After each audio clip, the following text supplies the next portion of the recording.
संघर्षाने भरलेल्या या जगात काही गोष्टींचा शेवट फक्त धक्का देत नाही, तर विश्वासच उद्ध्वस्त करून टाकतो.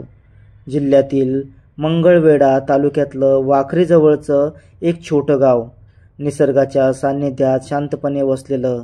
तिथं राहत होतं सावंत कुटुंब. नवरा नागेश सावंत, त्याची बायको किरण आणि त्यांची गोड 2 वर्षाची चिमुकली मुलगी. त्यांचं घर मातीचं, गावाकडचं, माणुसकीनं भरलेलं पण साधं सरळ आयुष्य. त्यांच्या दृष्टीनं अगदी शांत, सोज्वळ आणि सुरळीत चाललेलं होतं. पण त्या शांततेखाली दबून राहिलेली होती एक आग, एक धगधगतं प्रकरण. प्रेम, धोका, फसवणूक आणि नात्याचा तुटलेला धागा.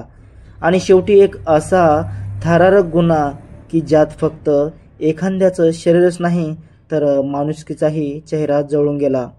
गावात गुपचूप सुरू असलेली ही घटना अचानक बाहेर आली तेव्हा संपूर्ण परिसर हादरला. प्रेमभंगाच्या वेदनेतून जन्मलेली क्रूरता इतकी भयानक असेल हे कोणाच्याच कल्पनेत नव्हतं. चला आपण ही खरी, भयावह आणि अंतर्मन हादरवणारी घटना समजून घेऊ. 30 वर्षीय किरण सावंत दिसायला साधी, मितभाषी, पण डोक्यानं फारच चपळ. तिचं लग्न झालं होतं नागेश सावंतशी, एक प्रामाणिक, मेहनती आणि अत्यंत संयमी माणूस. नागेश आपल्या वडिलांसोबत शेती करायचा, मातीशी नातं जोपासत, साधं जगणं जगणारा. पण या साधेपणामध्येही एक गोष्ट ठळक होती, किरणवर त्याचं निस्सीम प्रेम. लग्नानंतरच्या सुरुवातीच्या काही महिन्यात त्याचा संसार अगदी सुरळीत चाललेला होता. घरात हसू, साध, संवाद आणि एकमेकांसाठीची ओढ होती. पण हळूहळू त्या घरात एक अनोळखी शांतता डोकावू लागली, जी नागेशच्या मनाला पोखरत होती. त्याला जाणवू लागलं की किरण बदलत आहे, ती आपल्यापासून काहीतरी लपवत आहे. असं सतत वाटत राहायचं. मोबाईलला अचानक पासवर्ड टाकला गेला आणि ती तो फोन लपून वापरू लागली. कुणाचा फोन आला की ती अंगणात जाऊन कुजबुजत बोलायची. रात्री उशिरापर्यंत ती मोबाईलमध्ये गुंतलेली असायची. ऑनलाईन असलेली, पण नवऱ्यापासून अंतर राखून ती त्यांच्याशी कमी बोलू लागली. प्रेम कमी झालं नाही म्हणता म्हणता स्पर्शही कमी झाले आणि हळूहळू संवाद संपू लागला. नागेशने एकदा संधी साधून तिला विचारलं, काय झालंय, काय एवढी गप्प असतेस? पण किरण फक्त इतकंच म्हणाली, काही नाही, थकले जरा. तिनं पुन्हा त्याला टाळलं. तेव्हाच नागेशच्या मनात संशयाचा बी रुजलं.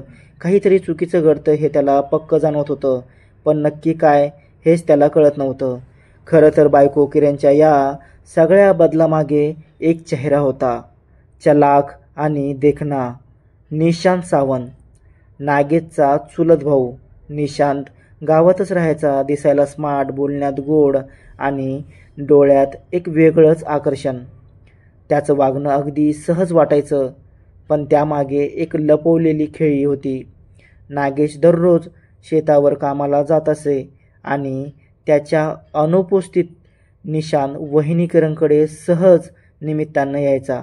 एखादं काम, चौकशी की फक्त हसून बोलणं, पण प्रत्येक भेटीत नकळत जवळीक वाढत गेली. सुरुवातीला हे केवळ ओळखीचं नातं होतं, पण नजरेतल्या ओलसरपणातून आणि शब्दाच्या पलीकडच्या खुणामधून हळूहळू एक अनैतिक नात्याची पायाभरणी होऊ लागली. एकमेकांशी अधिक वेळ घालवताना त्यांचं नातं शरीरसुखाच्या दिशेने सरकत गेलं. आकर्षणाने शरम लपवली आणि बंद दरवाजाच्या मागे कुठलंच नातं शिल्लक राहिलं नाही, फक्त वासना. किरणच्या मनात आपला नवरा नागेश आता कंटाळवाणा वाटू लागला. त्याचं साधेपण, शांतपणा, न बोलणं हे सर्व तिला आता गळ्यातला पत्थर वाटायला लागलं. उलट निशांच्या रूपात तिला सापडला एक गूढ रोमॅन्टिक बंडखोर, जो बोलायचा, स्पर्श करायचा आणि तिला जशी आहे तशी स्वीकारायचा. निशांत मधला तो बेधडकपणा, शरीरातली उत्तेजक ऊब आणि मनातलं सूक्ष्म चातुर्य, या सगळ्याचं ती रोज अधिकाधिक वेडी होऊ लागली. हळूहळू त्यांचं नातं इतकं खोल आणि घट्ट झालं की त्यांनी संसार, नातं, बंधन, समाज काहीच न पाहता एकत्र पळून जाण्याचा प्लॅन आखायला सुरुवात केली. त्यांच्यासाठी फक्त एकमेकांचं शरीर, सहवास आणि मोकळं आयुष्य महत्त्वाचं होतं. पण या सगळ्यात एक अडथळा ठामपणे उभा होता, किरणचा नवरा नागेश आणि त्यांच्या निष्पाप 2 वर्षाच्या मुलीचा चेहरा.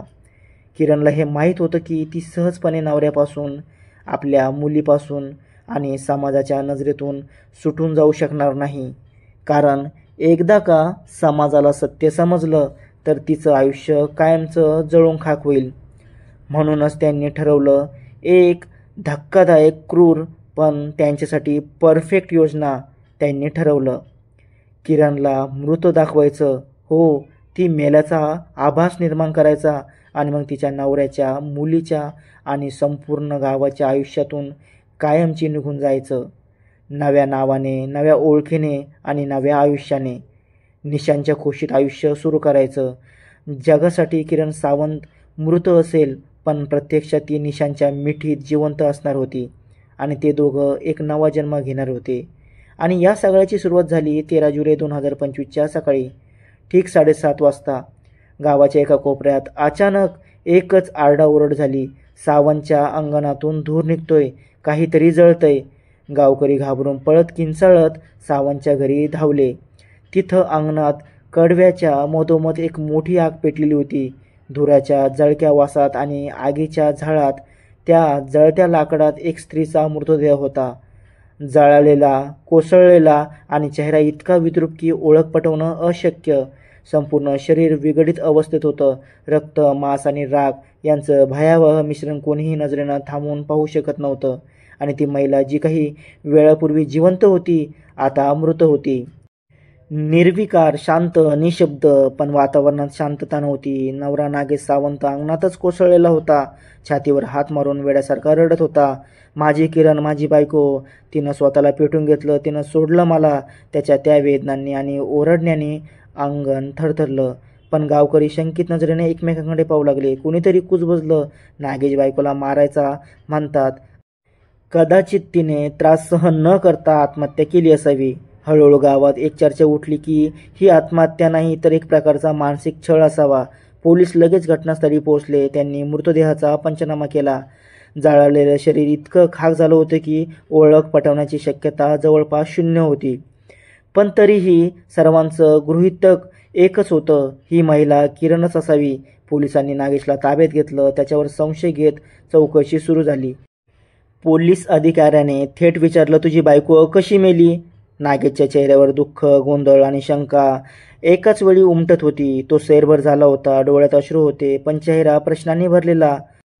सतत म्हणत होता, माझं तिच्यावर खूप प्रेम होतं साहेब, पण ती कुठे गेली, तिने काय केलं, मला काहीच कळलं नाही. सगळं अचानक झालं. पण किरणच्या माहेरचे लोक तिच्या नवऱ्यावर चिडले होते. त्यांनी पोलिसांना ठाम सांगितलं, नवरा नागेशच दोषी आहे. तो तिला रोज त्रास द्यायचा, मारायचा आणि शेवटी आमच्या मुलीला त्यानं मारूनच टाकलं. पोलिसांच्या मनात आता नागेशविषयी शंका वाढत गेली. त्याची विचारपूस तीव्र झाली. गावकऱ्यांचा रोष, माध्यमांचा दबाव आणि मानसिक थकवा हे सगळं नागेशवर इतकं दडपण टाकत गेलं की एका रात्री त्यानं हार मानली. डोळे घट्ट मिटले आणि पोलिसांसमोर म्हणाला, हो ठीक आहे, मी मारलं तर मीच मारलं माझ्या बायकोला. आमच्यात सतत भांडणं व्हायची. कालही झालं आणि रागातच मी तिला ढकललं. ती कडव्यात पडली आणि पेटली. मी घाबरलो. नवऱ्यानं गुन्हा कबूल केला म्हणून पोलिसांचं काम झालं, केस बंद होणार असं गृहीत धरलं. पण त्या पोलिसांमध्ये एक सिनियर इन्स्पेक्टर ज्यांनी आजपर्यंत हजारो केस सॉल्व्ह केल्या होत्या, याही केसमध्ये त्यांना काही तर वेगळंच वाटत होतं. त्यामुळे त्या व्यक्तीने पुन्हा त्या मृत शरीराची स्थिती पाहिली. त्या मृतदेहावर झटापटीची एकही खूण नव्हती. ती शांतपणे जळली होती. जणू बेशुद्ध अवस्थेत तिला त्यात टाकलं असावं. पोलिसांनी मृतदेहाचा DNA रिपोर्ट चेक केला आणि किरणचा मोबाईल कॉल रेकॉर्ड पुन्हा डेटा ट्रेस केला. तिच्या कॉल लिस्टमध्ये एक नंबर सातत्याने दिसत होता, निशांत सावंत. आणि त्याचं लोकेशन कराड. पोलिसांनी तपास चक्र फिरवले. त्यांनी एक टीम तयार केली. कराडमध्ये हॉटेल्स, लॉज यावर नजर टाकली. तेव्हाच DNA रिपोर्टमध्ये ती महिला किरण नसून दुसरीच आहे असं स्पष्ट झाले आणि कराडमध्येही किरणला जिवंत बघितले गेले. 16 जुलै 2025च्या संध्याकाळी कराडच्या एका लॉजमधून एक बातमी मिळाली. एक जोडपं इथे नव्या नावाने थांबलं आहे. पोलीस लगेचच त्या ठिकाणी पोहोचले. लॉजमध्ये गेले आणि पाहिलं तर किरण सावंत खरंच जिवंत मिळाली. तेही तिच्या प्रियकर दीर निशांत सावंतसोबत. ती खूप घाबरलेली दिसत होती. तिचे होठ थरथरत होते आणि डोळ्यात भीती भरलेली होती. पोलीस अधिकारी तिला म्हणाले, किरण आम्ही तुला तर मेलेली समजत होतो, पण बघ तू इथे जिवंत निघालीस. आता मात्र ती काही बोलली नाही, फक्त खाली मान घालून रडू लागली. निशांतला आणि किरणला दोघांनीही अटक करण्यात आली आणि त्यांच्या चौकशीत केलेल्या गुन्ह्याची त्यांनी कबुली दिली. ते म्हणाले, त्यांनी पंढरपूरमध्ये फिरत असणारी एक गरीब बेघर महिला फसून आणली. तिला जेवण आणि निवाऱ्याचं आमिष दाखवलं, तिला बेशुद्ध केलं आणि मग कडव्यात टाकून पेटून दिलं. त्यानंतर किरणने तिचे कपडे दागिने तिथे टाकले आणि निशांतसोबत कराडला निघाली, नव्या ओळखीने, नव्या जीवनासाठी. मित्रांनो, नवरा नागेश सावंत जो खोटा गुन्हा कबूल करून तुरुंगात गेला होता, तो आज निष्पाप ठरला. पण यात त्याचा काय दोष होता? ज्याने फक्त बायकोवर प्रेम केलं, तिच्यासाठी संसार उभा केला आणि शेवटी तिच्या फसवणुकीमुळे गुन्हेगार ठरला. तो निर्दोष बाहेर तर आला होता, पण आता तो मुक्त नव्हता, कारण त्याचं आयुष्य जिवंतपणे जळून गेलं होतं. घरी येताच एकटाच तो आपल्या मुलीला मिठी मारतो. ती निष्पाप मुलगी विचारते, आई कुठे गेली बाबा? तो मात्र काहीच बोलला नाही, फक्त आभाळाकडे पाहून पुटपुटतो, बेटा तुझी आई मेली नाही, पण आपलं सगळं काही जळून राख करून संपून गेली. इतक्या 2-3 दिवसात एवढं सहन केलं होतं त्यानं की त्याच्या डोळ्यात अश्रूही सुने होते. मित्र आणि मैत्रिणींनो, अनैतिक प्रेमासाठी एक गरीब बाईला पेटवलं गेलं, एका नवऱ्याचा संसार उद्ध्वस्त झाला, एका लहान मुलीनं आईही गमावली आणि बापाची माया देखील. कारण अखेरीस त्या समाजानं निष्पाप माणसाला गुन्हेगार ठरवलं होतं. संशयाने नातं तुटतं, पण अंधविश्वासाने माणूस संपत असतो. खरं तर एखाद्यावर आरोप करण्याआधी त्याचं सत्य समजून घ्या, कारण एका चुकीच्या बोटानं एखादा आयुष्यभर तुरुंगात राहू शकतो. आपण जे पाहतो ते नेहमीच खरं नसतं. आणि सर्वात महत्त्वाचं मित्रांनो, कुठल्याही नात्याचा शेवट जर कोणीतरी मरावं इथे होत असेल तर ती प्रेमाची नाती नसतात, तो फक्त एक गुन्हा असतो. बाकी या घटनेचा तपास अजून सुरू आहे. पुढे नवीन काही माहिती मिळाल्यास ती तुमच्यापर्यंत नक्की पोहोचली जाईल. पण या धक्कादायक घटनेतील किरण सावंत आणि तिचा साथीदार निशांत यांना काय शिक्षा व्हावी हे तुमच्या शब्दात कमेंटमध्ये जरूर सांगा. तुमच्या प्रतिक्रिया आमच्यासाठी खूप महत्त्वाच्या आहेत आणि अशाच खऱ्या सत्य घटनांवर आधारित कथा ऐकण्यासाठी आपल्या चॅनलला सबस्क्राईब करायला अजिबात विसरू नका. तोपर्यंत स्वतःची काळजी घ्या, सतर्क राहा. धन्यवाद.